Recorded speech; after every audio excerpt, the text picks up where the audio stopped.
Tech city బెంగళూరులో భారీగా పేలుడు పదార్థాలు స్వాధీనం చేసుకున్నారు పోలీసులు. కలాసిపాళ్యం బీఎంటీసీ బస్టాండ్లో జిలిటిన్ స్టిక్స్, డిటోనేటర్లను గుర్తించారు. ఓ క్యారీ బ్యాగ్లో వీటిని పెట్టి బస్టాండ్లో వదిలేశారు గుర్తు తెలియని వ్యక్తులు. సమాచారం అందగానే ఘటనా స్థలానికి చేరుకున్న బాంబ్ స్క్వాడ్ బస్టాండ్లో సోదాలు నిర్వహించింది. సీసీటీవీ ఫుటేజ్ ద్వారా ఈ పేలుడు పదార్థాలు తీసుకొచ్చిన వ్యక్తుల గురించి పోలీసులు ఆరా తీస్తున్నారు.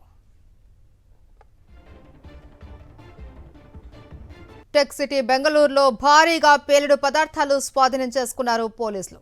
కలాసిపాళ్యం బీఎంటీసీ బస్టాండ్లో జిలిటిన్ స్టిక్స్, డిటోనేటర్లను గుర్తించారు. ఓ క్యారీ బ్యాగ్లో వీటిని పెట్టి బస్టాండ్లో వదిలేశారు గుర్తు తెలియని వ్యక్తులు. సమాచారం అందగానే ఘటనా స్థలానికి చేరుకున్న బాంబ్ స్క్వాడ్ బస్టాండ్లో సోదాలు నిర్వహించింది. సీసీటీవీ ఫుటేజ్ ద్వారా ఈ పేలుడు పదార్థాలు తీసుకొచ్చిన వ్యక్తుల గురించి పోలీసులు ఆరా తీస్తున్నారు.